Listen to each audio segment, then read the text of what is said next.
Question 7 is more of a how science worksy question. It's related to using solar cells, but it also synoptically links in with circuits. So, here, determine the power output from the solar cell when the potential difference is 0.5 volts. Use data from figure 5. So you have to look at it. To me, that is 0.9.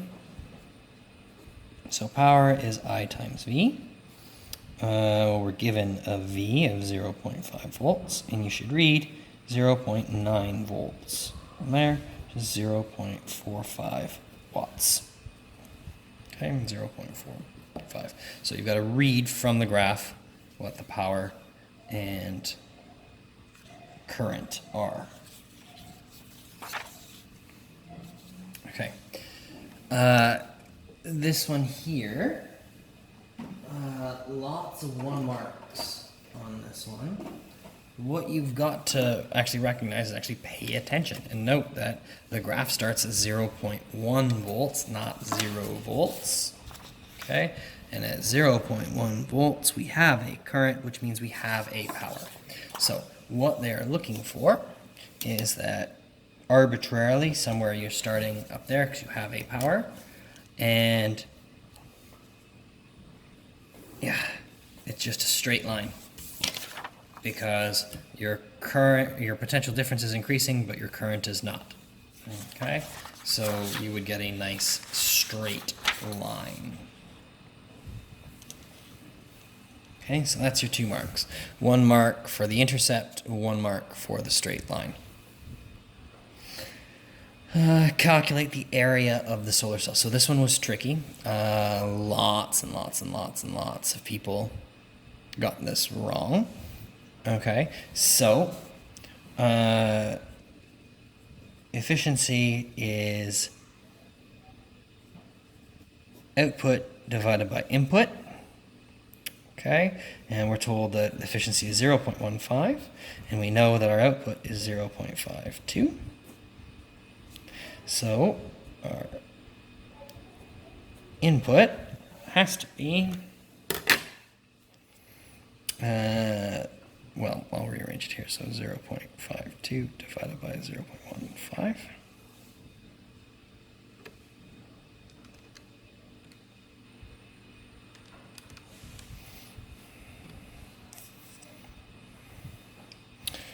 .46. Actually 4.7, around it, watts.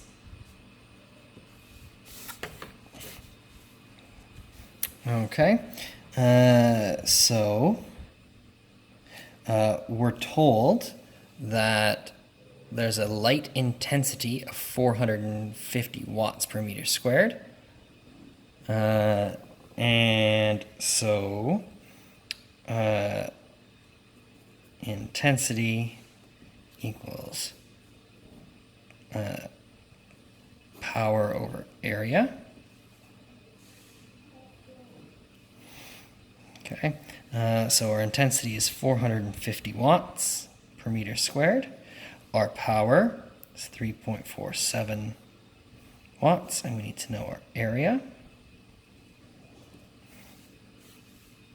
So again, rearranging it, area equals 3.47 over 450 equals divided by 450, 0.077 meters squared. Okay, or 7.7 times 10 to the minus 3 meters squared. Now this seems like a very small area, but I mean, it's basically, we're talking about something a little bit larger than this calculator's source cell, but the power output isn't particularly large, 3.47 watts. So we're not our power input is not particularly large. Okay, so having a small number does make sense here. Let's remember 1 square meter is actually a very large area. Okay, this one here, so each solar cell has a resistance of 0.78 ohms. Explain how the solar cells should be connected so the total resistance is as low as possible.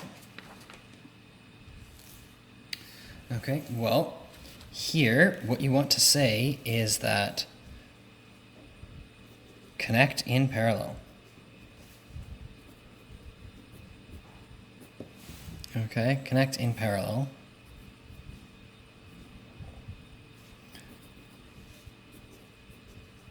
Because the total resistance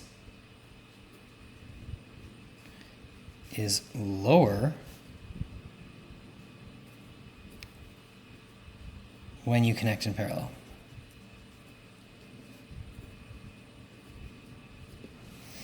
Okay, and you can do the math to prove it. So in series, it would be 0.78 times 4. Equals 3.12 ohms in parallel.